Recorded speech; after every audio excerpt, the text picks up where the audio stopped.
Hi mga ka-Smorgs! Ako po si Ate Mars, ang inyong Smorgasbord Pinay. Huwag niyo pong kalimutang manood, mag-subscribe at pindutin ang bell para updated kayo for more of my future videos. Tara! Load na tayo!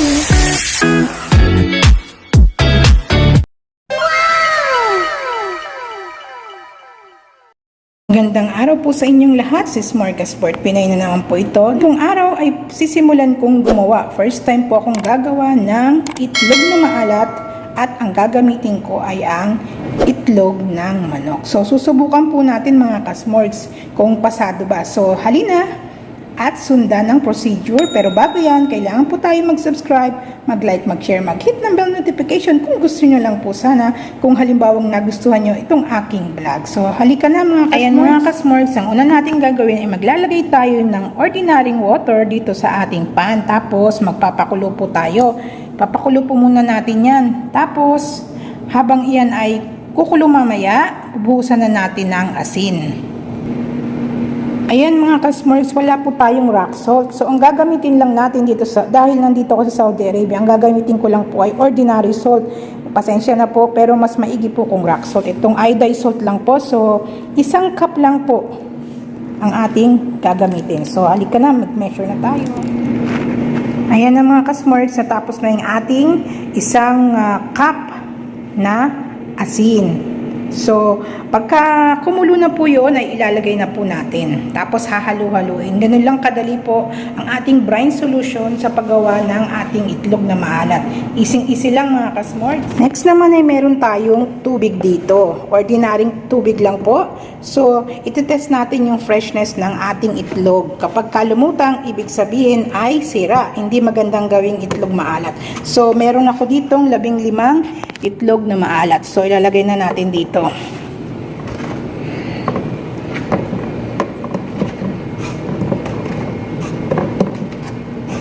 Ayan. Ilan na ba ang nagagawa natin? Konti lang. 8, 9, 10, 12, 13, 14, 15. Ayan. Tingnan nga natin kung lumutang ba. Walang lumulutang mga ka-Smorgs. So, ibig sabihin, good to go ang ating mga itlog. So, hugasan nating maigi. Yung iba ginagawa nila, sinasabunan pa yan, pero kailangan banlawan ng maigi. Yun yung natutunan ko. Pero ako gagawin ko lang ay hugasan ko isa-isa sa running water para make sure na wala talagang dumi. Or, di ba merong mga ipot-ipot ito, tapos mga balahibo. Yung ayan, dito kasi sa Saudi Arabia, nilalagyan po nila ng production date saka expiration date. Ewan ko lang po sa Pilipinas, hindi ko po napansin itong ganito. Para malaman kung kailan ma-expire ang itlog. So ayan na mga ka-Smorgs, sugasan na muna natin.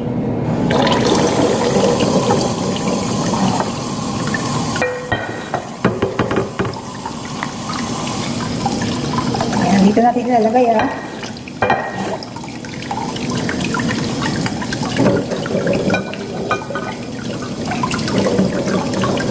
Isa-isa ko pong hinuhugasan para makita po natin maigi. Kasi kung batch cleaning ang gagawin, baka ma-miss po natin yung bawat isa sa mga itlog. So, make sure niyo na malinis talaga mga ka-Smorgs. Ayan Ayan, checkin niyo pong maigi. Naku po, nabasag yung isa. Ayan. So, dahil nabasag yung isa, papalitan natin mga ka-Smorgs. Ayan mga ka-Smorgs, dinagdagan ko ng isa kasi nga diba, nag-crack to. So, ayan, nakita nyo ba? Ayan, crack. So, hindi siya magandang gamitin yan. Masisira na yung ating itlog maalat. So, buti na lang may extra ako. Ayan, dahan-dahan lang. Kasi make sure na talagang malinis ang ating pagkakahugas ng itlog. Ulitin lang natin at saka pagka nilagay doon, katulad nito, meron pa palang mga sediments. Kasi po, ang itlog ay porous. Ibig sabihin, meron siyang mga tiny, small holes ang itlog. Kaya kung anong ilagay nyo dito, pumapasok sa itlog. Ayan. Ganun ang property ng ating mga itlog. Kahit anong klaseng itlog pa yan. Basta itlog na kinakain. Ayun. Tulad nito madumi. So, ganun ko. Mas maiging gagamit po tayo nito. Total, babalawan naman natin maigi. Kasi hindi maiwasan na minsan may mga ipot-ipot ang ating itlog. Mga ka-Smorgs. Ayan. Chika-chikahan lang muna tayo habang di pa tayo tapos. Make sure na malinis yung ating hugas. Kasi lalasa yan sa ating itlog. Pero kung hindi naman gagamitan ng iskoba, okay lang. Kasi may mga itlog naman na malinis na talaga. Tulad nito, yan, malinis na, di ba? Hindi na kailangan. Hindi lang kanina kasi medyo, alam nyo na, marami siya talaga mga kasmords. Ayan. Kaya magchika-chika habang naghuhugas. Para hindi naman kayo mainip, o di ba? Yun ang katulad yan na may ipot. So, ayan, linis na naman. O di ba? Tapos, tapon na natin yung tubig. Lagay ng banlaw ulit, ha? Para siguradong malinis yung ating itlog. Linisin din natin yung ginamit nating scoba para iwas contamination dun sa ating paghuhugas ng plato. Diba? Ayan. Tapos ingat lang ulit at baka mabasag na naman. Wala na tayong pamalit. Ayan. So ayan na. Malinis na po ang ating mga itlog na gagamitin sa ating itlog. Kita nyo, kumukulo na talaga yung ating tubig. So, yan ang time para pwede na nating ibuhos ang ating asin. Ayan. Tapos, gagamit tayo ng ating panghalo para sure na ma-dissolve ang ating mga asin na nilagay. Ayan. So, ganyan lang yan mga kasmorg. Tapos palalamigin lang natin mamaya itong tubig bago natin ilalagay sa ating lalagyan.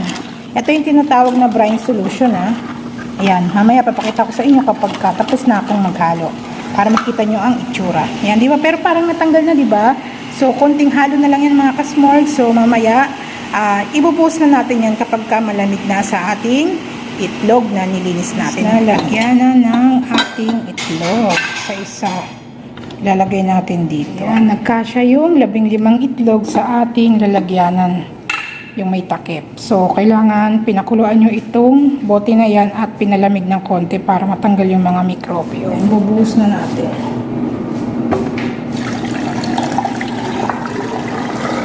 Sakto lang. Sakto lang pala. O yan o.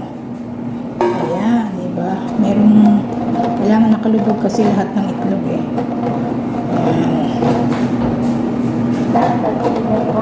Tapos ayan, okay na yung ating itlog na maalat. So itatabi natin to sa room temperature, medyo dark para for 15 days lang. Tapos pag magte-testing tayo ng isa, ipapakita ko rin sa inyo. So for now, ito lang muna mga kasmorgs.